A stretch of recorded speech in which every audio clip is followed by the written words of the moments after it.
Hi everyone, I'm Chris O'Neill from Sew the Distance. Thank you for joining me today for my vlog. I'm so glad you're here, and let's just get started. So the first big news is as of today, which it is Thursday, March 11th, I hit 1,000 subscribers, and I can't tell you how grateful I am to all of you.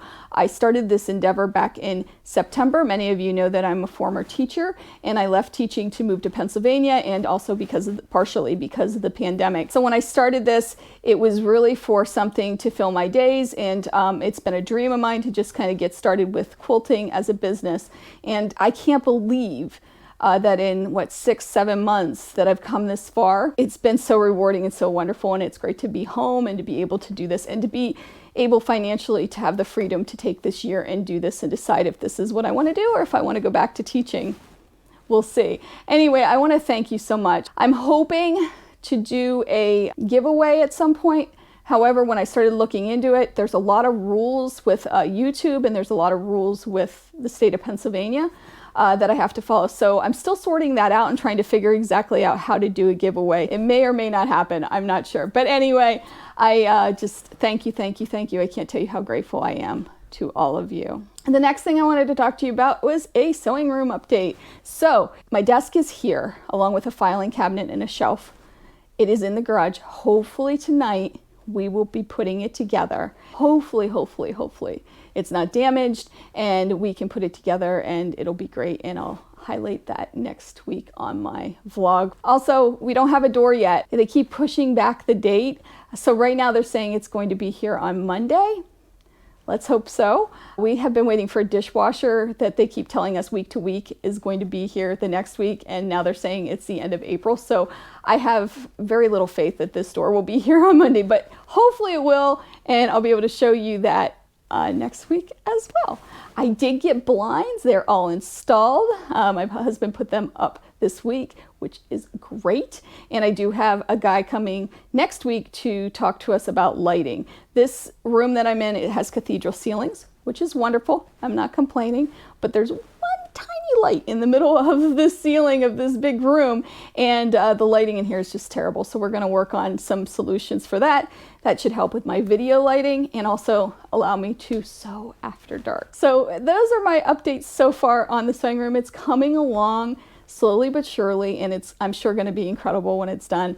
It's just I have to be patient. So another thing that happened this week is I went to a quilt shop in the area. The quilt shop's called Our Generations Quilt Shop. It's in Montoursville, Pennsylvania. If you're ever in the area, check it out. Even if you're on 80, it's not that far. It's a great little shop. It's just wonderful. They have a nice selection, and they do long arming, and just the nicest people there. They just were wonderful to talk to and to get to know and kind of start to build my quilting tribe, which is something I really am excited to do. I didn't buy a lot, but I did buy a few things. As you know, I'm trying to clean out my sewing room, so I got to be careful with purchasing things. But let me show you what I got. Well, let's start with the fabric.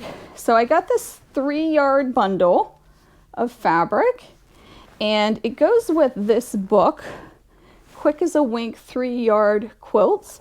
And there's a bunch of different patterns in this book, and you can make like any of these with 3 yards of fabric. How cool is that? I love that. So that's the one set that I bought. I also bought this book because I fell in love with a quilt in here. And I'll show you the quilt. I'll try to show you the quilt without showing you the pattern. So the spool quilt, isn't this so cute? I thought this would be adorable hanging in my sewing room. And I did make a test block already, which is here, and see if I can get it up there. And isn't it so cute? So I had so much fun sewing this together, and I'm not sure about the gray. I might go with a lighter gray up here, but I thought it turned out so cute, and I'm gonna make all kinds of different bright colors with this pattern. And it was fun. This book is, I wouldn't say this is a beginner, well, maybe a beginner block. It looks like a beginner block, but there are some tricks to it. So anyway, but there are definitely beginner quilts in this book, and I am excited to try some of the other blocks in here. I love this one.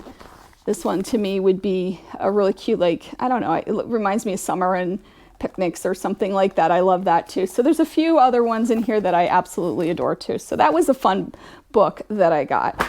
I also got, this is kind of boring, but I'll show you anyway, 2 yards of black fabric and 2 yards of white on white fabric. It has like little tiny polka dots on it. I needed them for some projects I'm working on, and I'm really trying to be on this buying budget. I have a slight problem with craft hoarding and sewing hoarding. So I am trying to be careful, but I also want to support those local quilt shops. So please, please support the local quilt shops. They are a lifeline for quilters everywhere. Think of it as a professor with office hours. You can go and visit and talk and really learn and ask advice and just build that community. So support those local quilt shops where you can. So in my organization challenge this week, I talked about tools. And one of the tools that I showed that I never opened is this tool here. And I made a quick video on how to use it, and I'm going to show you that now. So let's take a look at that. It is by Nancy Zeman, and it was released in 2013, so it's been around for a little bit. And it has this gauge that slides up and down depending on the size you want. So that's kind of neat too. And the way you can make hourglass blocks, or you can make half square triangles. I'm going to show you how to do the half square triangles. On each half square triangle it tells you what size to cut the fabric and what size the finished block will be. So let me show you. I am going to do a 4.5 inch half square triangle. So I slide it up here where it says 4. So I'm going to cut it 4 7/8 and get 4.5. Now, here's what I don't like. One of the things I don't like, I hate cutting anything to 4 7/8 or 5 7/8 or 2 7, whatever, 2 7/8, whatever it is.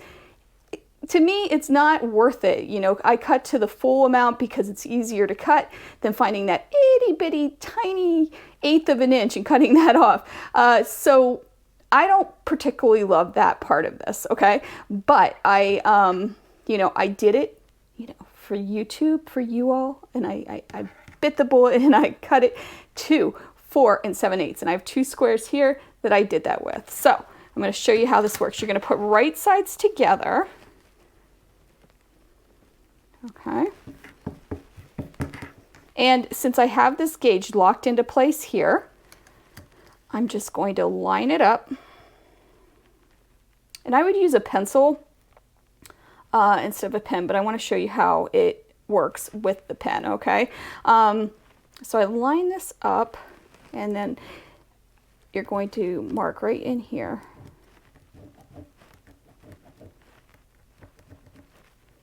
Okay, and that's the line that you're going to sew against. So this is where you're going to line your 1/4 inch foot up against.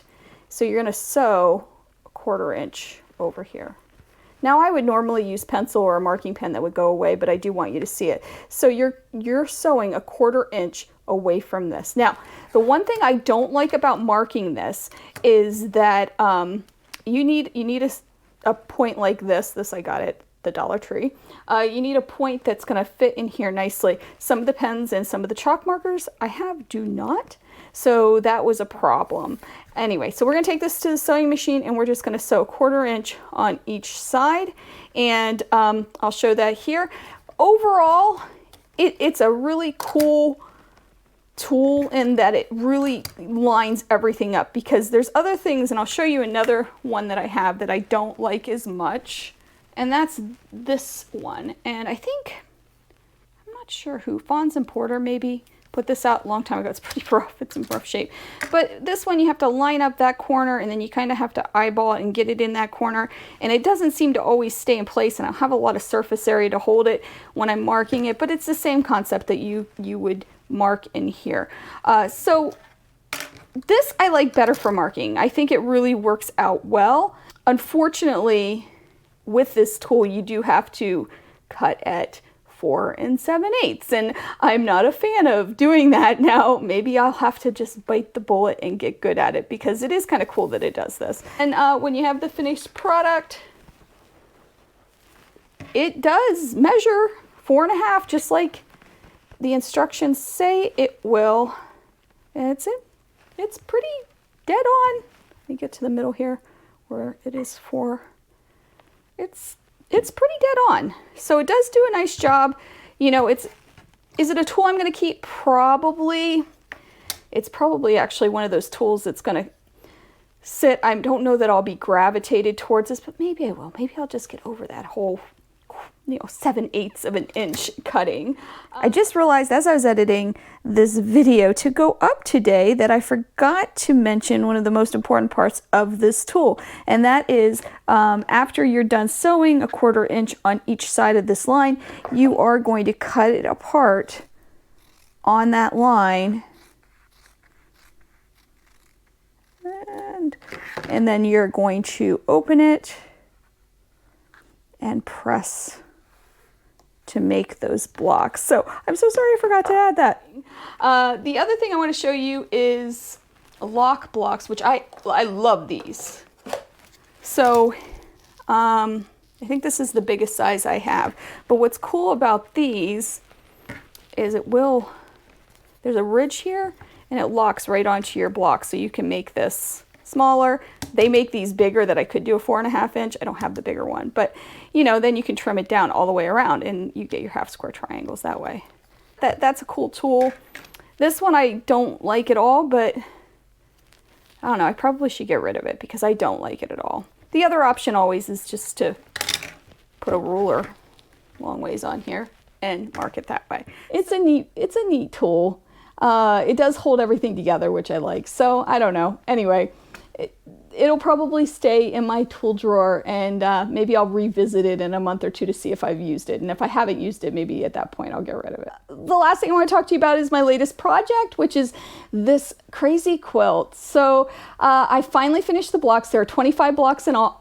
I'm not positive what I'm doing with this quilt, although it's been hanging in my sewing area all week, and I do have a few ideas, which I'm still, they're still percolating up there, but I do have some ideas on what I want to do with it. And it's been so much fun to make because I really have thrown most of my rules, that I have for quilting out the window and kind of taken my own advice as we do the lessons from an old quilt and just had some fun with this and really let go. So the first layout that I have, which I'll put here, was the first, as I was just kind of thinking, where could I put things? Where could I place things? And I liked it. It was nice, but I thought, all right, well, let me see what it looks like in black and white. So I changed it to black and white on my phone. And I did notice there were some dark spots, and especially the red blocks, they definitely were darker and they stood out a little bit more, and even one of the blue blocks. So I just distributed the darkness a little bit throughout, and I came up with this layout, which I really, really like, and is probably the layout I'm going to go with. And I took that in black and white to see how the contrast laid in that, and I do like that a little bit better, which is probably also why I like the layout a little bit better, because it's kind of easier on the eyes. It is a busy quilt. It is a crazy quilt, so it should be busy, right? But I don't know, sometimes things can be a little too busy for the eye. And then I did try putting some sashing between a couple blocks and seeing how that looked. It was all right. Didn't love it because it didn't add to that crazy quilt feel that it has. And then lastly, I did a rainbow layout, which I like. It's okay. I don't mind that one either. But let me know what you think. What do you think is the best layout for these blocks? I can't promise I'll go with your advice. I think you all know which one I'm leaning towards. But I do want to hear what you have to say, because the discussion this week about my lessons from an old quilt, the one that was turquoise, that had a lot of, in my opinion, some issues with the fabrics, gained a lot of attention and a lot of wonderful comments, and I loved hearing from all of you. So please, I want to hear from all of you about this quilt too, because you guys really had some wonderful insight in that turquoise quilt, and it helped me kind of look at it differently too. So let me know what you think. Anyway, have a great week. I will see you next week, and I hope everyone is well and happy and wonderful and thinking about spring coming. Yay! And I'll see you soon. Have a good week. Bye.